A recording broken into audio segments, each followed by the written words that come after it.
بسم الله الرحمن الرحيم. الحمد لله رب العالمين، والصلاة والسلام على سيدنا محمد وعلى آله وصحبه أجمعين.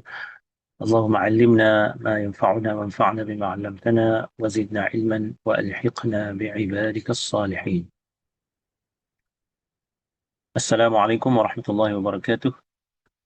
Kita bertemu semula untuk mengikuti sesi untuk kita cuba memahami ayat-ayat Al-Quran dalam surah-surah. Hari ini kita baca surah yang pendek, iaitu surah Asy-Syarh. Uh, dalam masyarakat kita lebih sering mendengar benda ni disebut sebagai insyirah. Uh, Cuma dalam mushaf disebut Asy-Syarh. Perkataan Asy-Syarh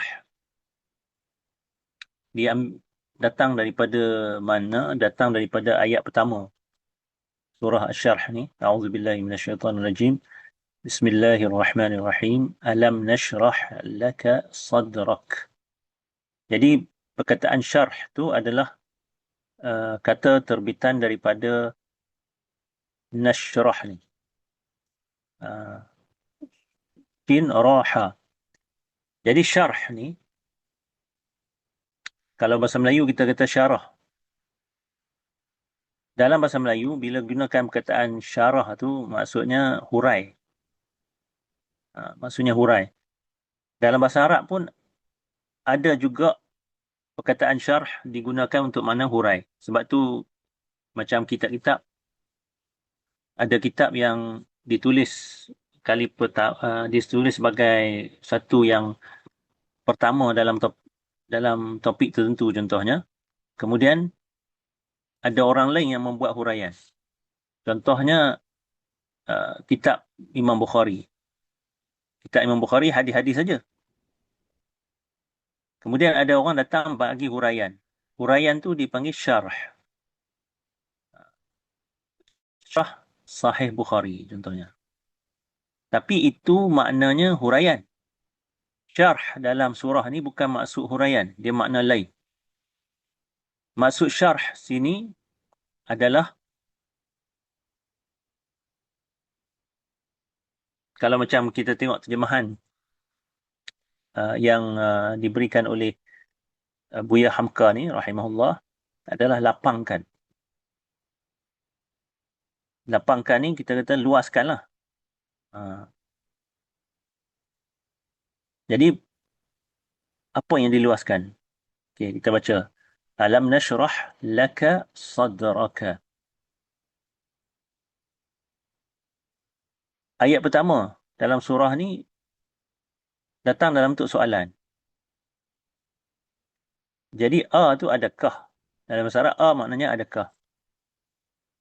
Lam, tidak. Nashrah, kami lapangkan. Adakah tidak kami lapangkan? Cara orang Arab cakap macam tu. Kemudian Quran datang dalam bahasa Arab, jadi ungkapan dia selarilah dengan cara ungkapan dalam bahasa Arab. Cumanya kalau kita dalam bahasa Melayu ni, kita akan kata bila adakah tidak, kita kata bukankah. Ataupun tidakkah. Itu cara kita cakap dalam bahasa Melayu. Jadi maknanya tidakkah kami telah lapangkan untuk kamu. Untuk kamu ni untuk siapa? Jadi ayat ni adalah ditujukan kepada Nabi kita Muhammad sallallahu alaihi wasallam. Jadi Allah SWT lontarkan soalan ni kepada Nabi. Bukankah kami telah lapangkan kepada kamu dada kamu? Lapangkan dada ni maksudnya apa?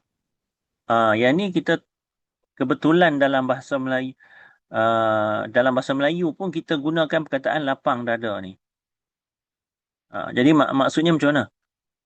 Kalau katalah ada masalah besar kita hadapi, kemudian masalah tu selesai, kita tahu Allah, lega lah, rasa lapang dah selesai dah masalah ni.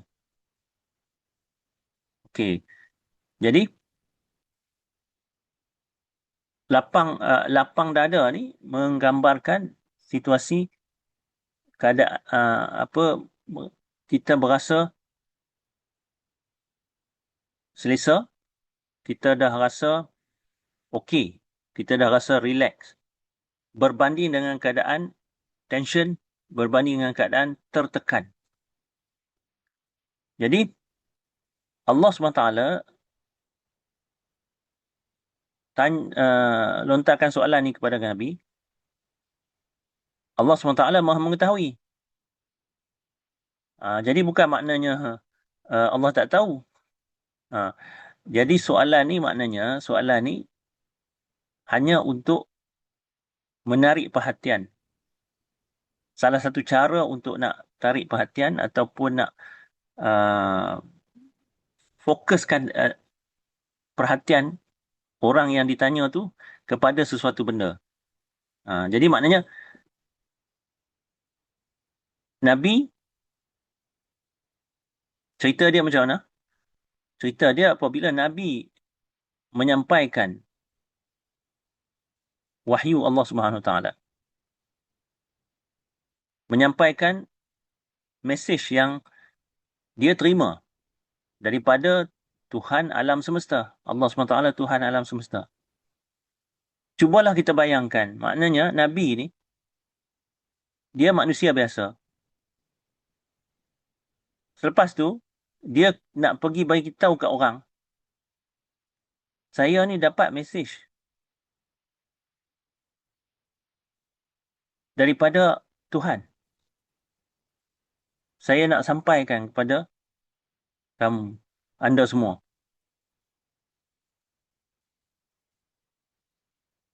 Kita tak bayangkan benda tu memang sebab kita dah lahir sebagai orang Islam. Tapi cuba kita khayalkan, bayangkan Nabi ya.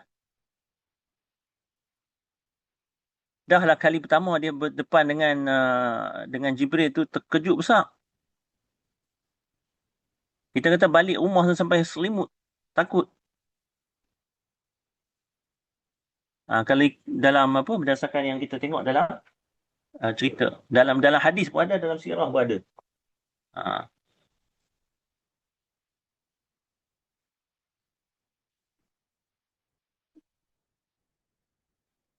Jadi apabila Nabi dah tenang sedikit, apabila dia ditenangkan oleh Sayyidah Khadijah, menyatakan, Sayyidah Khadijah kata,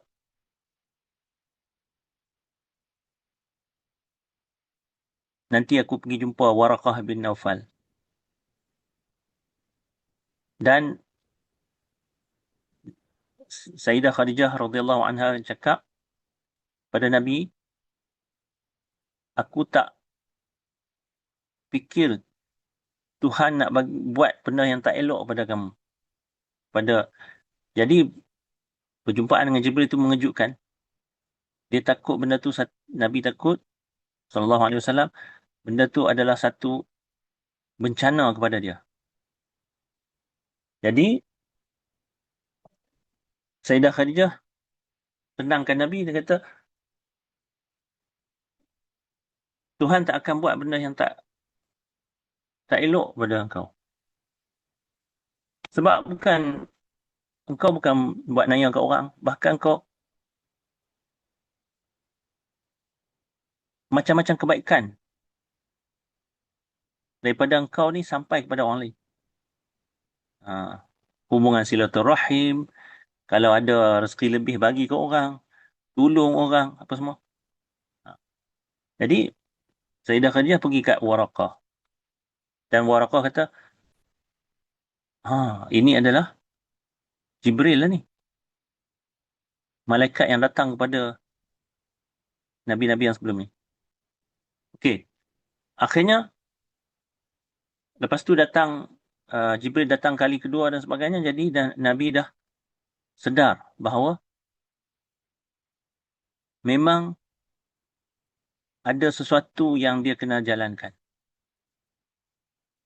Dia Nabi dah terima dan yakin bahawa ini sesuatu yang dia terima daripada Tuhan alam semesta. Disampaikan oleh malaikat. Settle dah dalam diri dia. Dah terima dah. Sebelum ni, apa benda ni? Apa benda? Lepas tu dia kata, oh, betul dah ni. Maknanya Allah bagi dia daripada keadaan macam teragak-agak dan tak pasti, Allah dah bagi Nabi sedar bahawa memang betul apa yang diterima ni daripada Tuhan alam semesta, pencipta alam ni. Okey. Langkah berikutnya, nak kena cerita kat orang. Nak bagi sampaikan mesej tu kepada orang lain. Cuba kalau kita bayangkan lah, kita nak kata daripada segala manusia ni, tiba-tiba kita ni nak pergi bagi kata Tuhan bagi tahu sesuatu kat aku. Aku nak sampaikan kat hangpa.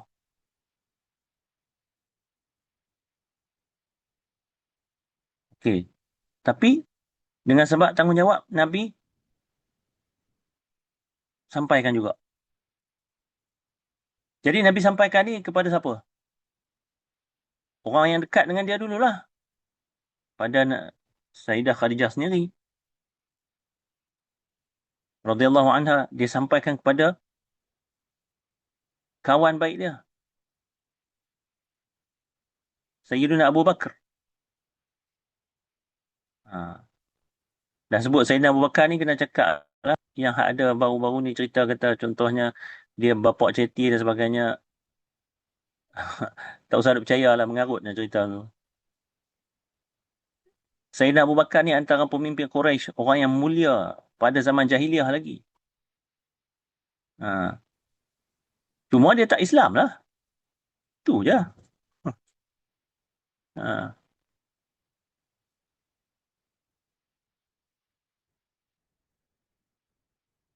Kemudian, tak apalah Sayyidina Abu Bakar. Antara orang yang pertama juga yang Nabi sampaikan ada kaum keluarga dia. Dan di antara kaum keluarga dia yang antara yang awal dia sampaikan ni siapa? Bapa saudara dia. Bapa saudara dia yang sayang kat dia. Siapa tu? Abu Lahab. Abu Lahab ni masa Nabi lahir ni sampai punyalah gembira dengan Nabi. Kelahiran anak menakan ni. Sampai dia merdekakan hamba. Salah seorang hamba dia.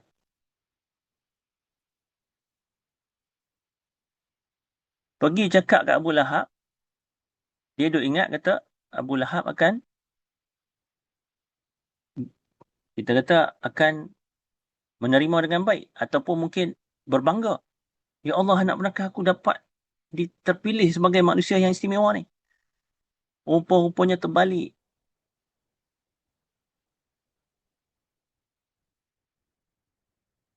Abu Lahab kata, seolah-olahnya kalau kita kata dalam bahasa Melayu ni, engkau ni biol ke apa ke ya Muhammad?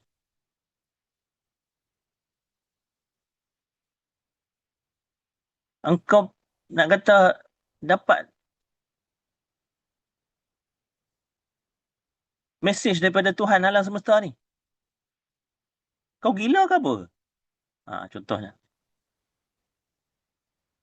Dan Abu Lahab bukan setakat menolak begitu saja.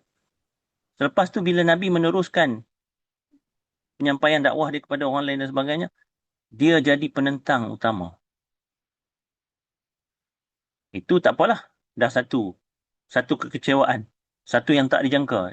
Nabi ingat kata Abu Lahab, bapa saudara dia yang disayangi, akan support dia. Rupa-rupanya dipersendakan. Kemudian melawan pula lagi. Dia pergi ke masyarakat. Kalau ikut dalam ada dalam hadis, Nabi pernah panggil kaum satu untuk satu perhimpunan. Nabi tanya, kalau Nabi tanya soalan ni, kalau aku kata ada tentera setengah bersedia untuk nak serang kamu di sebelah bukit ni, maknanya sebab Mekah tu kan dikelilingi bukit.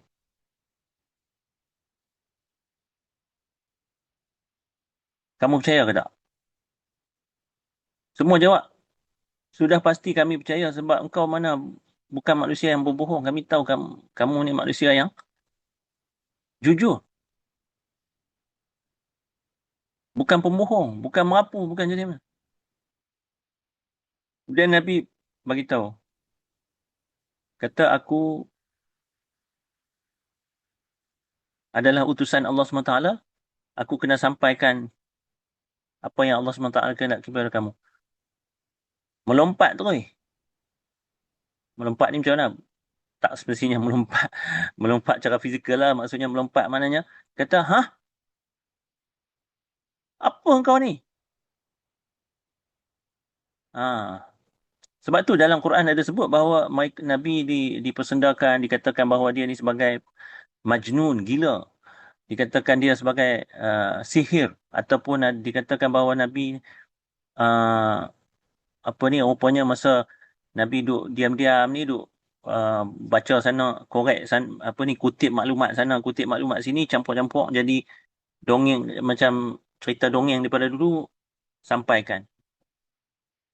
Dan dakwa kata benda tu Tuhan yang suruh sampaikan. Jadi Nabi berdepan dengan tekanan yang besar. Dia nak supaya kaum dia selamat. Dan dia tahu kalau kata selamat ni adalah dengan menerima ajaran yang Allah SWT sampaikan. Ajaran yang dia kena sampaikan tu. Tapi kaum dia menolak. Menyebabkan tekanan yang besar kepada diri dia. Dalam diri Nabi. Tapi Allah SWT menyatakan, memberi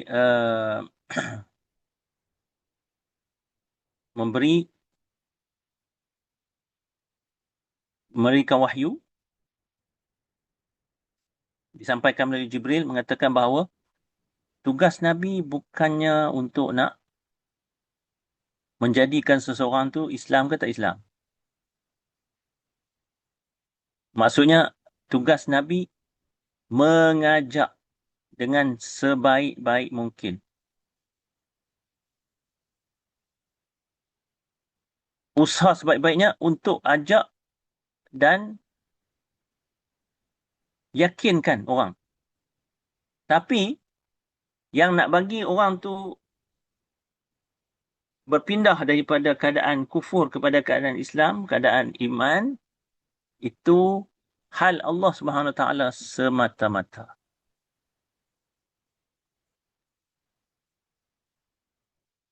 Dia bukan tanggungjawab Nabi. Jadi maknanya, bila bukan tanggungjawab Nabi, Nabi tak bersalah.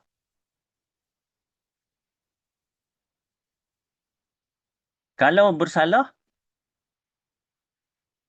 kalau katalah Nabi nak bersalah ni, bersalah kat mana?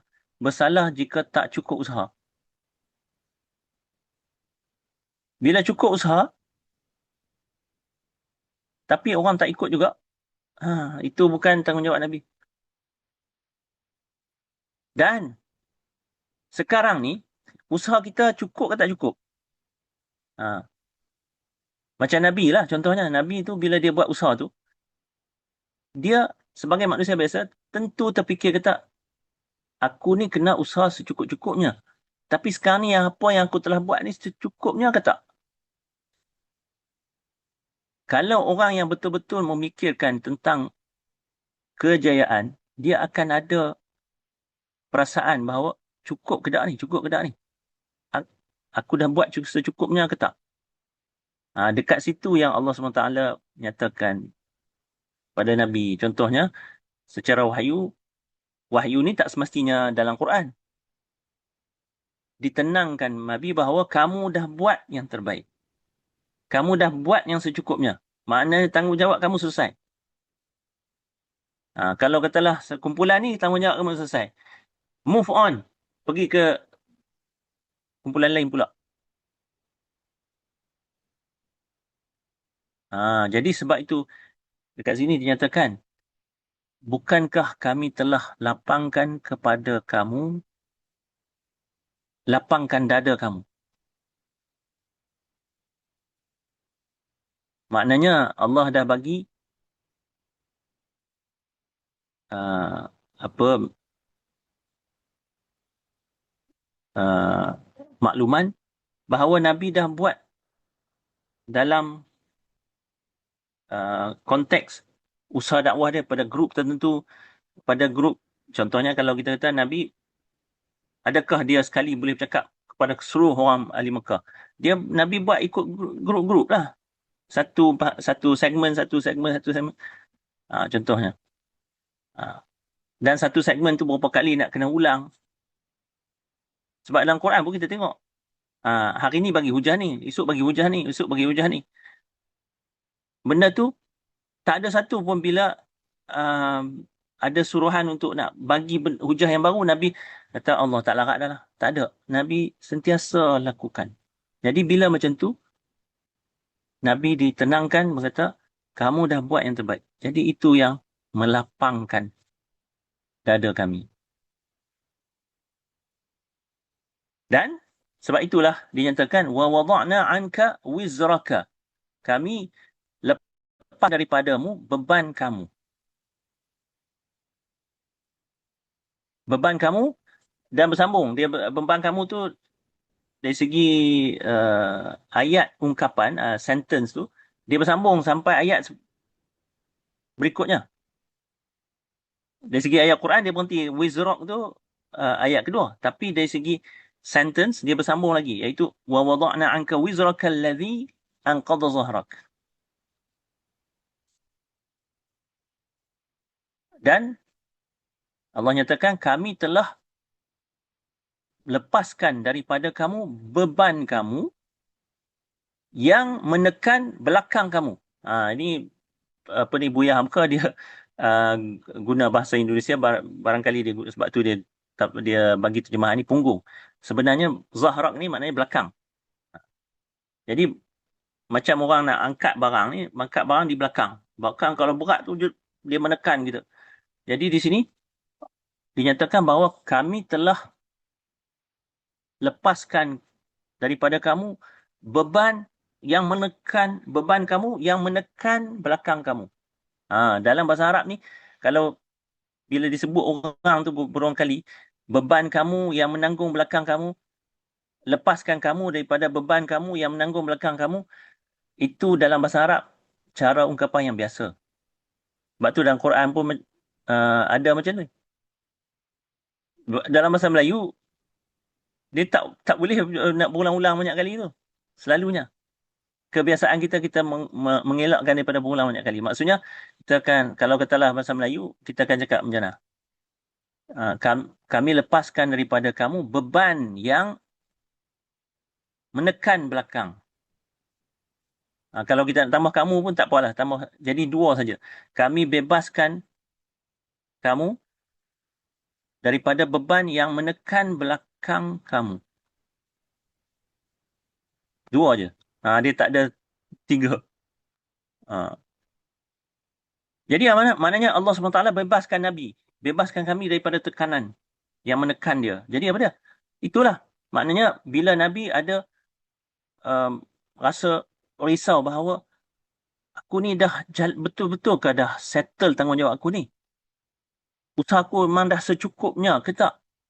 Memang aku tak wajib untuk aku bukannya mampu untuk nak bagi hidayah kepada orang. Hidayah tu adalah Allah SWT. Tapi kerja aku untuk nak bawa orang ke arah hidayah tu cukup ke tak lagi? Bila Allah SWT nyatakan kepada kami, maklum kepada kami, kamu telah buat yang secukupnya. Lega Nabi. Beban tanggungjawab tu, dia rasa lepas dah. Dia dapat selesai tanggungjawab dan lega. Kerana usaha dia tu maknanya telah diterima sebagai cukup oleh Allah SWT.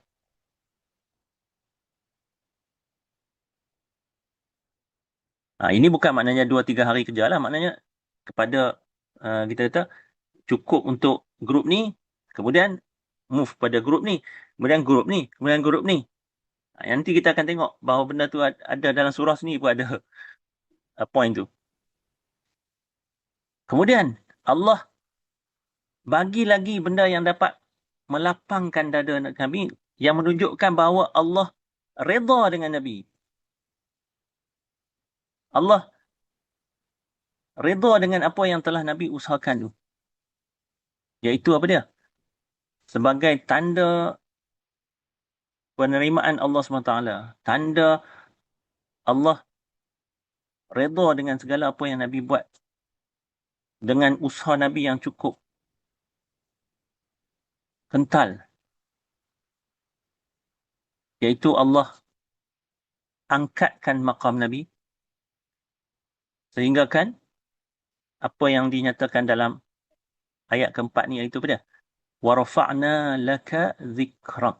Kami angkatkan kepada kamu sebutan kamu. Sebutan kamu, Nabi itu diangkat. Apa maksud sebutan Nabi diangkat? Nak bagi senang faham dia macam mana? Azan kita contohnya.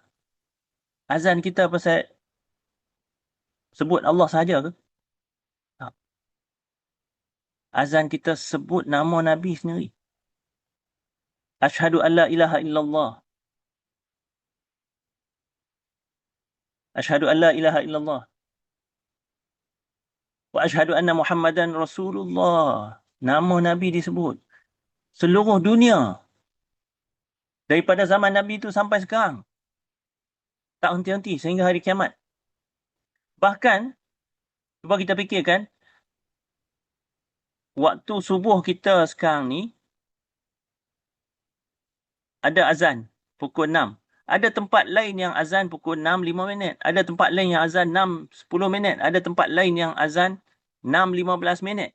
Satu dunia ni tak habis dengan menyebut Nabi kita SAW dalam azan. Setakat itu saja ke? Tak. Allah angkat lagi Nabi kita ni. Kalau selawat kepada Nabi, Allah selawat 10 kali.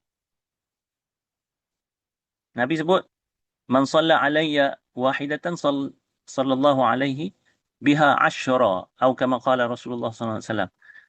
Selawat kepada Nabi sekali. Tuhan selawat kepada orang yang selawat tu 10 kali.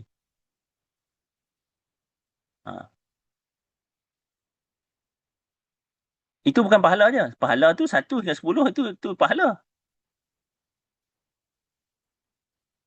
Selawat daripada Tuhan lain itu tambahan tu.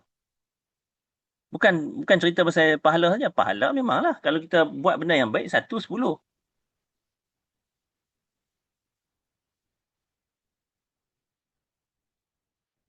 Sebab tu ulama sangat-sangat mengesyorkan supaya selawat ni jadi amalan kita. Perbanyakkanlah selawat. Okey. Selawat jadi ibadat. Bila selawat jadi ibadat. Selawat tu sebut nama siapa dalam selawat? Sebut nama Nabi. Allahumma salli ala Muhammad. Ataupun gelaran dia. Allahumma salli ala Nabiyyika.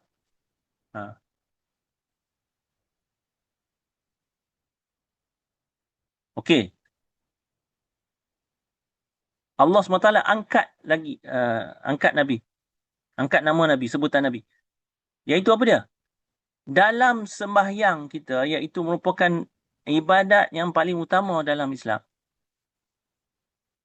Bolehkah sah sembahyang kita kalau tak sebut langsung nama, tak refer kepada Nabi SAW? Tak sah. Sebab apa? Masa tahiyat akhir, satu bacaan yang wajib, satu rukun. Kena kata Assalamu alayka ayyuhan Nabi.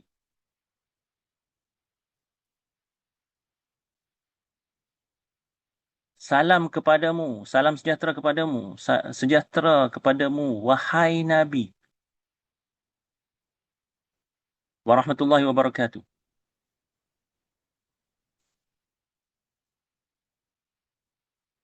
Jadi Nabi perlu disebut dalam sembahyang. Satu rukun. Bahkan lebih daripada tu, cuba bayangkan bila kita salawat, bila kita salat, kita sembahyang ni, kita menghadaplah kepada siapa? Seolah-olah macam kita menghadap kepada siapa? Seolah-olah kita menghadap pada Allah Subhanahu Wa Taala, Tuhan kita, seolah-olah macam kita munajat direct dengan Tuhan. Tapi celah-celah tu,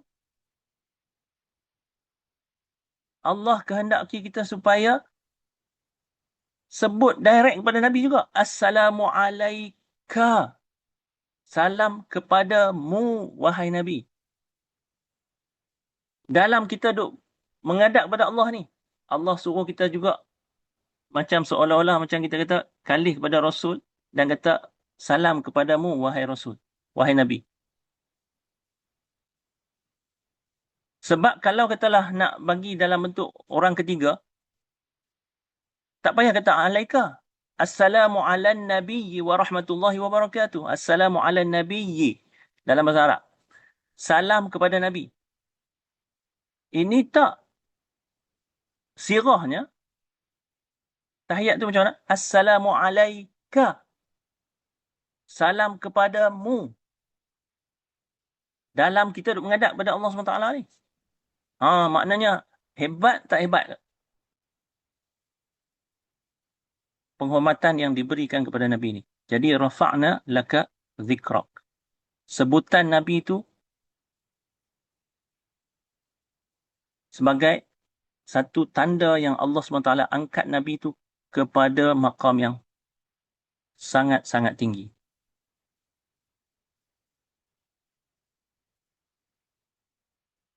Kemudian Nabi diberikan lagi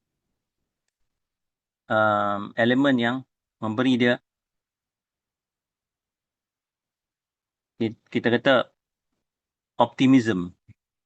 Maknanya memikirkan bahawa keadaan yang bukan bersifat kata ke dalam mikirkan sedih, kecewa gitu saja, tapi fikirkan kepada gambaran yang positif di depan. Fa inna ma'al usri yusran, inna ma'al usri yusra. Dan inilah juga yang kita patut bawa dalam kehidupan kita, bahawa bersama dengan kesusahan itu ada kemudahan. Jadi tak semestinya selepas bersama ni dia merangkumi bila ada kesusahan, adalah benda yang senang datang bersamanya. Yang datang bersamanya tu datang kemudian ke datang sebahagian daripada ni datang sekali? Boleh jadi sebab disebut ma'ah, bersama.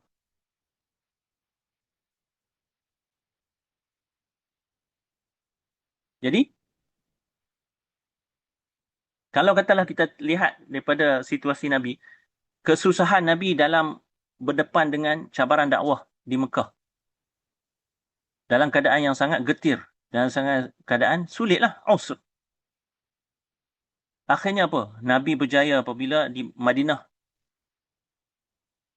Nabi berjaya menjadi pemimpin di Madinah dan membina negara Islam. Negara yang berlandaskan kepada kehendak-kehendak Islam. Di Madinah akhirnya menguasai seluruh tanah semenanjung Tanah Arab.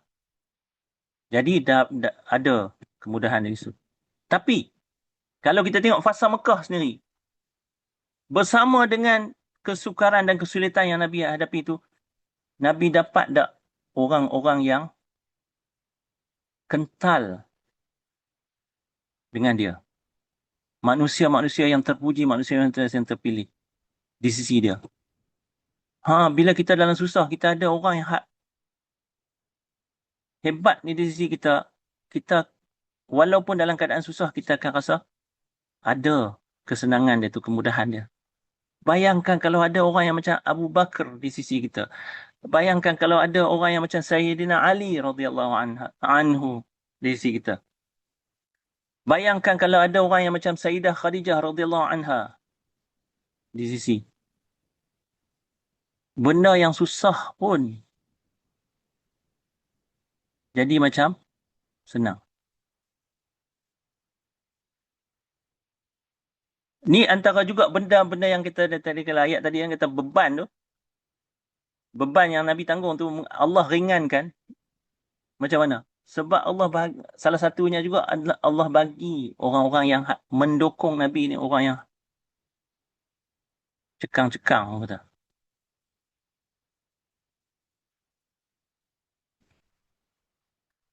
Ha. Lepas tu yang ni diulang sekali lagi, inna ma'al usri yusra. Dalam bahasa Arab mana benda tu penegasan. Sungguh macam ni. Kemudian fa iza faragta fansab. Apabila kamu dah selesai, fansab, berpenatlah semula.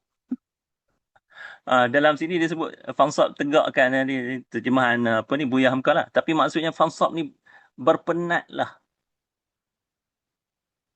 Berpenatlah macam mana?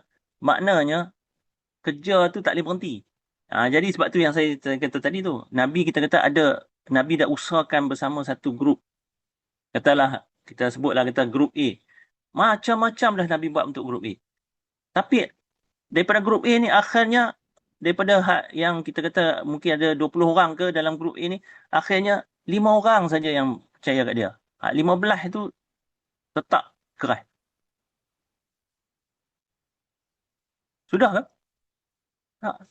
Settle dengan grup ni. Baru dalam masa yang sama handle juga grup lain. Grup B pula. Grup C, grup D. Bila selesai, berpenatlah kembali. Dan inilah cycle yang kita juga perlu bawa dalam diri kita. Maknanya, selama mana kita tak mati, ini yang kita kena buat. Maknanya, selesai suatu, cari benda yang lain untuk kita nak bersibuk supaya kita dapat berkhidmat kepada agama ni. Dapat berkhidmat kepada umat. Jadi bagi orang Islam ni yang sit back and relax ni, yang betul-betulnya kat mana? Mati je. Yang betul-betul sit back and relax ni mati. Dalam kita menghadapi kehidupan hari-hari, memanglah kita kena relax tu sebab kalau tidak nanti kita, badan kita ni kita kena re-energize. Kembalikan tenaga. Betul. Tapi yang betul-betul relax, sit back and relax ni mana? Mati je. Dan dalam kita nak buat ni semua, yang hak nombor 8 ni, wa ila rabbika farghab. Ini tuntutan kepada Nabi dalam apa juga buat ni, harapkan, letakkan harapan kepada Allah SWT, kepada Tuhan kamu. Sama lah macam kita pun. Jadi ada benda yang hak disuruh kepada Nabi, khas kepada Nabi. Tapi yang ni, disuruh kepada Nabi, terpakai kepada semua umat dia. Apa juga yang kita nak usahakan tu, letakkan harapan kita untuk diterima oleh siapa? Oleh Allah Subhanahu Wa Taala, pencipta kita. Jadi, berakhirlah kita dengan surah ni. Wallahu a'lam wa bihi taufiq. Nas'alullah Subhanahu Wa Taala an yu'allimana ma yanfa'una wa yanfa'ana bima 'allamana wa yazidana 'ilman wa yulhiqna bi'ibadihi as-salihin. Wassalamu alaikum warahmatullahi wabarakatuh. Okay, boleh stop recording . Makluman . Jadi macam saya dah sebut dah sebelum ni, um, minggu ni adalah minggu terakhir saya sebagai staff UAE lah. Uh, jadi sama ada apa ni siri ni tak diteruskan ke tak ni, dia bergantung kepada keputusan pentadbiran lah, pentadbiran IAM Academy yang baru. Jadi saya tak nak membuat apa-apa assumption. Jadi maknanya minggu depan kita at least stop dulu, pause sekejap, keluar sekejap, keluar sekejap. Biarlah apa di pengurusan baru IAM Academy ada ruang untuk membuat keputusan, membuat review sama ada perlu diteruskan atau tidak. Kalau katalah dia orang kata nak teruskan, tak apalah, nanti tunggu announcement lah. Kalau tak teruskan, uh, maknanya pada hari inilah uh, penutupnya. Jadi penutupnya saya saranan kepada diri saya sendiri dan kepada semua orang, kita peganglah dengan ambil benda ni sebagai satu yang kita ingat selalu. Fa iza faraghta fansab wa ila rabbika farghab. Bila kita dah settle satu, kita move on buat benda lain yang nak jadikan khidmat, benda yang dapat bermanfaat kepada agama kita, kepada umat Islam, kepada kedudukan kita di akhirat nanti. Dan dalam benda yang kita nak buat tu, kita mengharapkan apa? Mengharapkan Tuhan terima dia. Terima apa yang kita lakukan tu. Jadi perlu dalam keadaan bersihlah dan ikhlas. Wallahu a'lam. Terima kasih semua kepada yang bagi sokongan dalam siri ni. Jadi wassalamualaikum warahmatullahi wabarakatuh.